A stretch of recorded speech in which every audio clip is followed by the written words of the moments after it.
thank you very much for that lovely introduction. Welcome to all of you. It's lovely to see so many people, and one or two that have seen the show before and can probably recite bits of it by now. This is going to be about Henry Hills, a farmer from Lodsworth, who was collected at the end of the 19th century. His songs were collected. Now, Stuart was born in Petworth, which is only 2 or 3 miles away from the village of Lodsworth, where Henry Hills spent most of his life. Now, there is quite a lot of spoken historical information in the first half, but we hope that together with the songs and the pictures that you will enjoy Henry's story. Now, the original journal that sparked our interest 40 years ago, when we first started singing, has been well thumbed. Credit's been given to many folk singers and songs by collectors, while Henry hasn't so much been ignored, he just isn't known as much as some. And we wanted to take this opportunity to redress that by producing a CD of Henry's songs and turning them into this presentation of his life and music. You can see from this journal cover how we have not really looked after it. If we'd known it was that rare, we would have not sellotaped it and used it in the way that we have. It's been much used and much, not abused, but much loved. It's now only available in the Bodleian Library, and 1 or 2 copies still exist. Now, you will see from the contents list that it comprises some 60 songs known and enjoyed by Henry Hills and his family, and heard from a range of sources, not only the family, but local people, popular songs of the time, songs from people, workers travelling by, like carters and canal bargees on the Rother navigation. This is the canal that used to run below the farm where Henry worked. You can see it's not much in use. But it was obviously a significant way of Henry to learn songs from people travelling from them. None of these songs were written down until a collector called Percy Merrick met Henry in 1898, by which time Henry was 68. And it was 2 years before Henry died. We thought it would be a good idea to bring his songs back to life, and we actually performed them last year at Lodsworth in the village church, which was just the most lovely event imaginable. We're going to start by singing a song that is perhaps one of the best known of Henry's songs in the folk world, though I know a lot of you are not familiar with the folk world. We've invited all and sundry today, and not all of them are folk enthusiasts. This is the Sailor's Life, and it can be found in the Penguin Book of English Folk Song. It's had various manifestations, as you can see. That one that we got it from cost 3 and 6pence when we bought it. This is the most recent. The inside is exactly the same. The song is Sailor's Life. It tells the story of a sailor who typically leaves his girlfriend behind on the shore. Oh yes, at this stage we need to explain that Stuart sings the melodies more or less as written. I elaborate a little bit. Exactly. I elaborate a little bit with some harmonies and accompaniment. Stuart does accompany me at one stage. So this is A Sailor's Life, start of note D. No, turn that off, you mustn't have that on speaker. You mustn't have that on speaker. Aye, a sailor's life is a merry life. They rob young girls of their heart's delight, leaving them behind to sigh and mourn. They never know when they will return. Here's 24 all in a row. My sweetheart cuts the brightest show. Here's proper tall, genteel with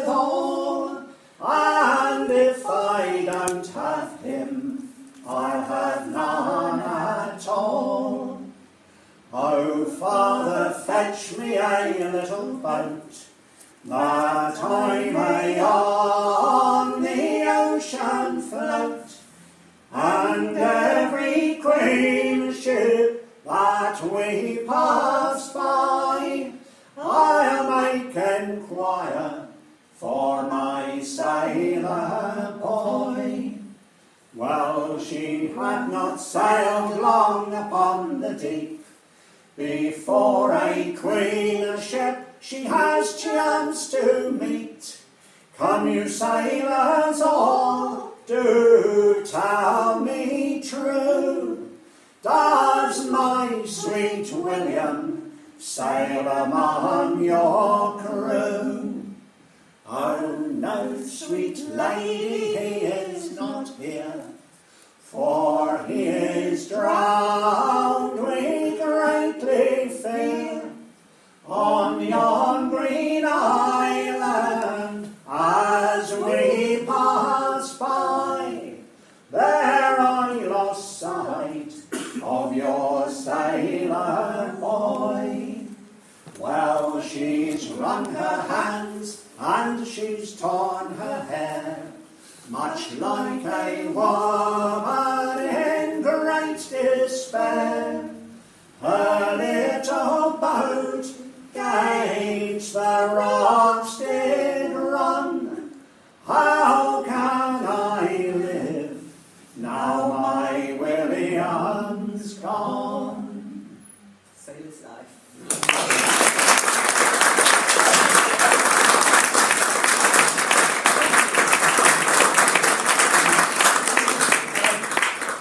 Henry Hills was born around 1829 at Esben, which is a village near Midhurst and quite near Lodsworth. You can see Lodsworth at the top. His family had been farmers in the Lodsworth area for nearly 200 years, and his father was the tenant farmer on Moreland's farm when Henry was first born. So there's Moreland's farm, and you will see the Esben, Lodsworth, Moreland's farm, and below it the canal cut, which is just here. There's a photograph that Vic took. We were very lucky to get this photograph of Moreland's farm, taken from some considerable distance away, because it's now owned by Lord Cowdray, and his son Sebastian Cowdray wouldn't let us anywhere near it. There are huge security gates. So that's what Moreland's farm is like today.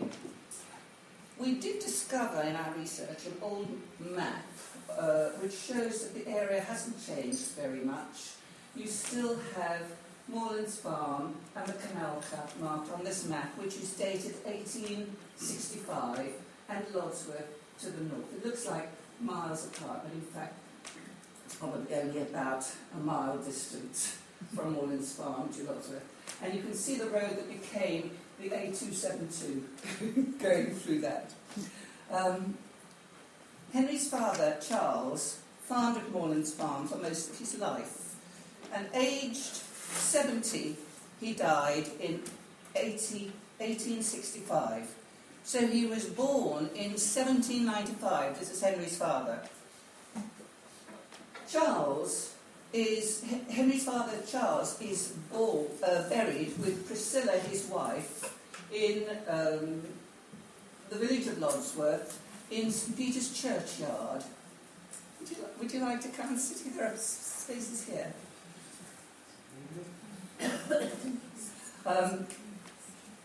You can just about see Charles Hills and Priscilla. They were Henry's parents, and the gravestones can still be seen today as you leave Lodsworth Church. That's the church where the gravestones are and where we did our concerts for the local people. Now, after his father's death, Henry farmed in his own right in Sussex and Surrey.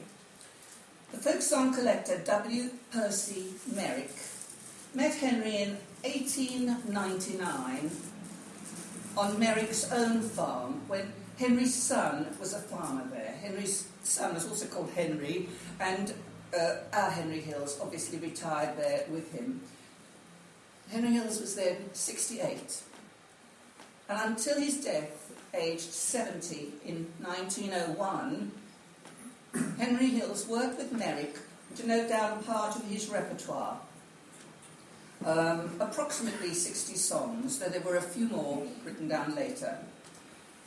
Now, those were the days before portable recording equipment, and so the musical notation had to be written down by hand as Henry sang.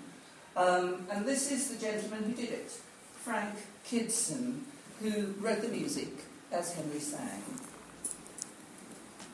These songs were printed in the Journal of the Folk Song Society, Volume 1, Number 3, in 1901. So we're talking about the third publication by the Folk Song Society ever.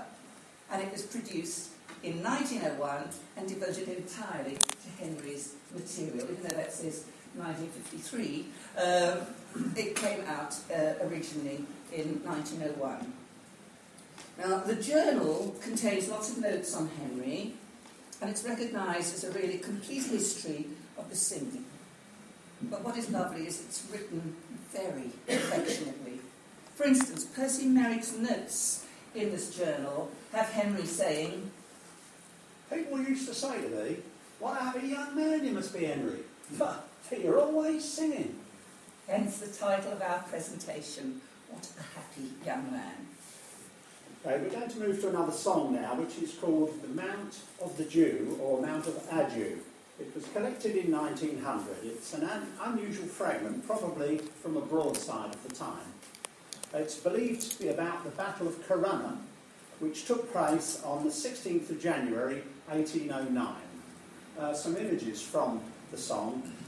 You'll hear us talk about a young soldier in the song, but in fact the young soldier was General Sir John Moore, and he was a famous general and politician of the time, and he was killed in the battle. The battle itself was a strategic withdrawal from the peninsula during the Napoleonic Wars, and without it there would have been very little of the British Army left, and certainly not enough to fight the Battle of Waterloo. Now, General Sir John Moore's position was taken by General Baird, whom his name is also mentioned in the song. Just incidentally, it's interesting to consider that Henry's father, Charles, born in 1795, would have been in his 20s in 1815, so would have been old enough to fight in the Battle of Waterloo itself. So he luckily didn't get called up, so we had Henry and we had Henry's songs. The Mount of the Jew. It's of a young soldier, a letter did write, unto his own true love, his own heart's delight. And as soon as she saw it, the writing she knew came from her young soldier at the Mount of the Jew. You'll see we bold soldiers go climbing that wall, and they dare not touch us with their cannonball. The shots from our batteries, like grape shot they flew, killed numbers of Frenchmen at the Mount of the Jew. You'll see we bold soldiers march down that wall side, and they dare not touch us, for God was our guide. And as soon as he spoke, down dead he did fall. He came by his death by a French cannonball. General Baird, our commander, all the rest of that fight, from 5 in the morning till 10 of that same night, so boldly advanced vows were so true. We spared women and children at the Mount of the Dew.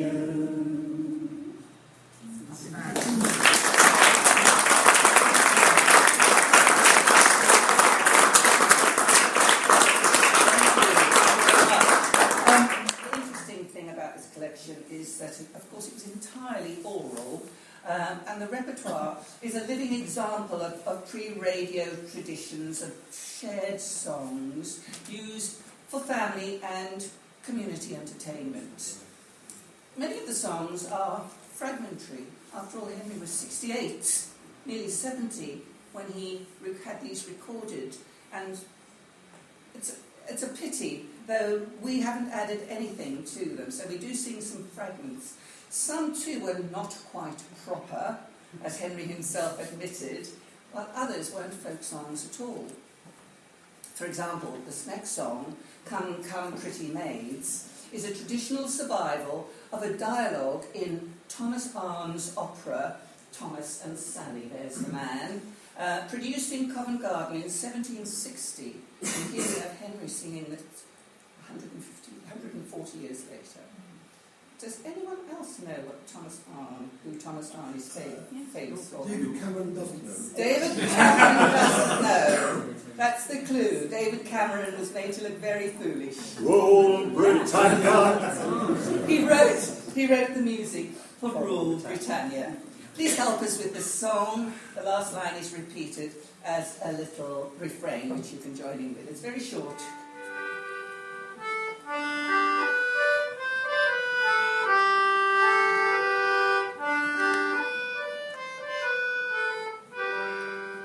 Come, come, pretty maids, now don't be afraid. I mean you no mischief, I vow and protest, I will not be kissed. So you may go courting elsewhere. So you may go courting elsewhere. Hark, hark, Polly, hark, see yonder's the lark. It warbles and pleases me so. It sings a soft tale like the sweet nightingale. It'll charm you to hear how it sings. It'll charm you to hear how it sings. On yonder green grove there sits a mill dove, surrounded by violets so blue. Just by in a bush there sits a song thrush, and little Scotch Cupid proves kind.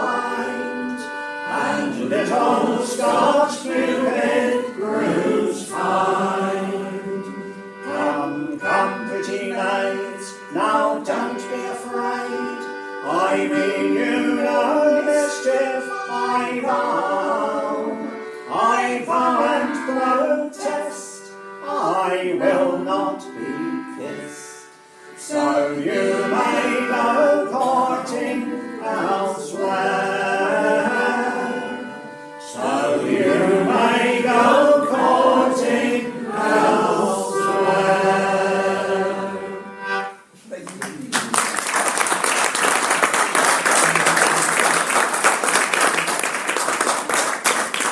Thank you very much. Many of the songs in this collection are very like those from other parts of the southeast of England, have slight variations in words and melody, a real example of how, when songs travelled, they were slightly altered. What often characterises Henry's versions are the opportunities for audience participation through the refrain, as in the last song.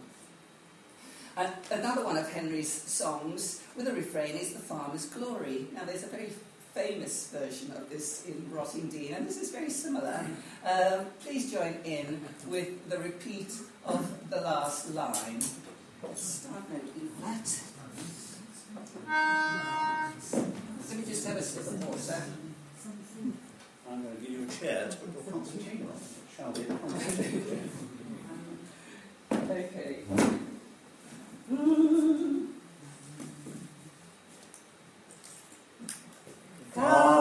Come, Johnny Plowman, come help me to sing. I'll sing in the praise of you all.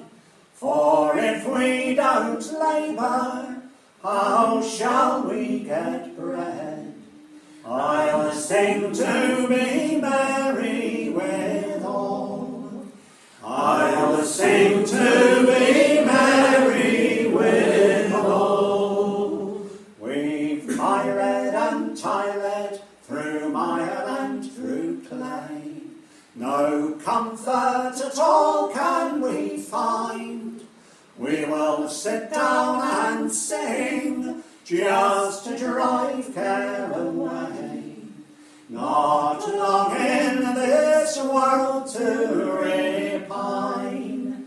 Not long in this world to repine. Now here's of two brothers and boys, and two loving brothers were they. One was a shepherd and a tender of sheep, and the other a planter of corn, and the other a planter of corn. Here's April, here's May, here's June and July. What pleasure to see the corn grow. In August we'll admire it, reap high and shear low. We'll go down with our scythes for to mow. We'll go down with our scythes for to mow. And when we have repaired our every sheaf, and have cleaned up every year, there'll be no more to do but to plough and to sow, to provide for the very next year, to provide for the very next year. Here's to the fleece, and here's to the flock. God prosper the farmer and all of his stock.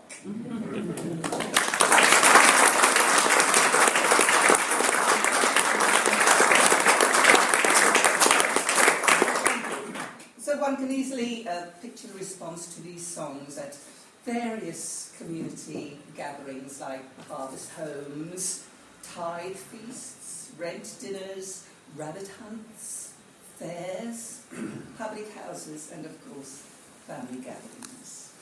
This next song is called, in Henry's collection, Poor Tom. It's a kind of John Barleycorn, but it's in a form of a round. It's very short and repeats itself, and there's a little strange thing goes on in the middle, which don't be frightened by it, we're doing it on purpose. Okay. It was taught to Henry by Richard and John Luff, who were two workers on his father's farm. They were born at Upperton, which is just a few miles away from Lodsworth. He says that it was taught to him during the course of one of their summer fairs there. Now, they performed it at harvest home suppers at Henry's farm, so you can imagine the sort of scene our Far From the Madding crowd with them all sat around.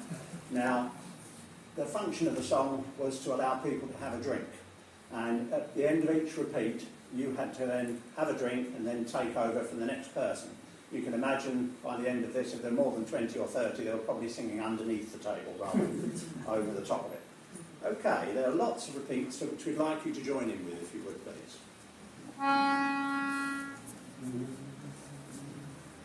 Oh, yesterday in the morning gay, parted poor Tom and I. Oh, yesterday in the morning gay, parted poor Tom and I. Drink right, or else you're wrong. Poor Tom is and gone. Drink right, or else you're wrong. Poor Tom is dead and gone. We'll whack a little day with his drum, drum, drum. We'll whack a little day with his drum. We'll drink no more till the old cock crows without a new income. Drink right, or else you're wrong.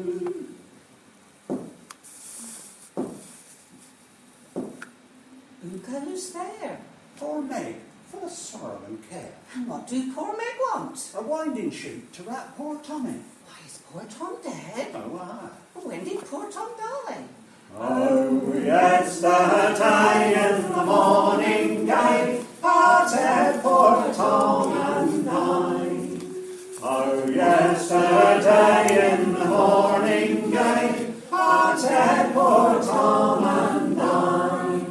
Drink right, or else you're wrong. Poor Tom is dead and gone. Drink right, or else you're wrong. Poor Tom is dead and gone. We'll whack a little day with his drum, drum, drum. We'll whack a little day with his drum. We'll drink no more till the old cock crows without a new income. Drink right, or else you're wrong.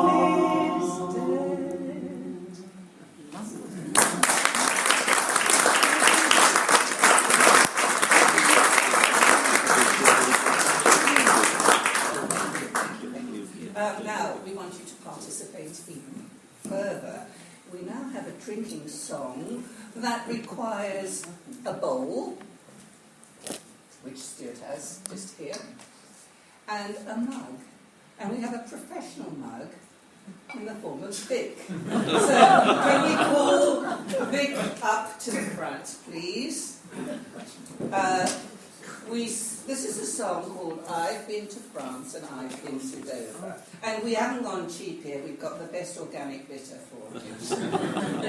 Now remember to watch extremely carefully because volunteers will be called from the audience after the demonstration. We'll just sing the song first and teach it to you before Vic does the demo, our glamorous assistant.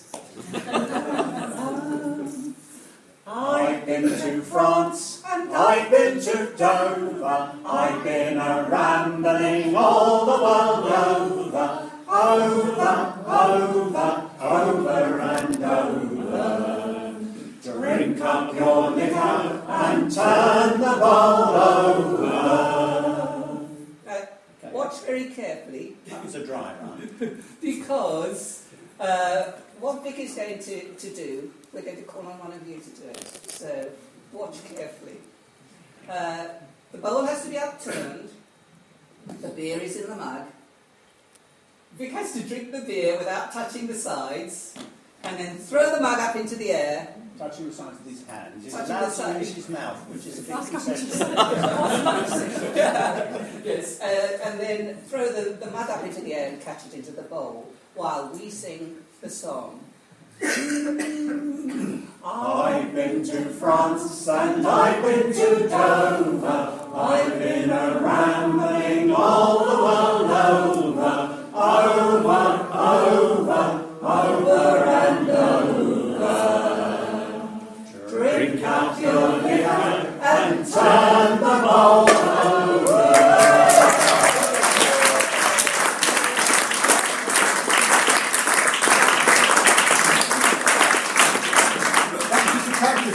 That was a practice. Now, we would like a volunteer. Otherwise, we'll pick on someone. I can see one right there, look. Gentleman with a beard. John Benford.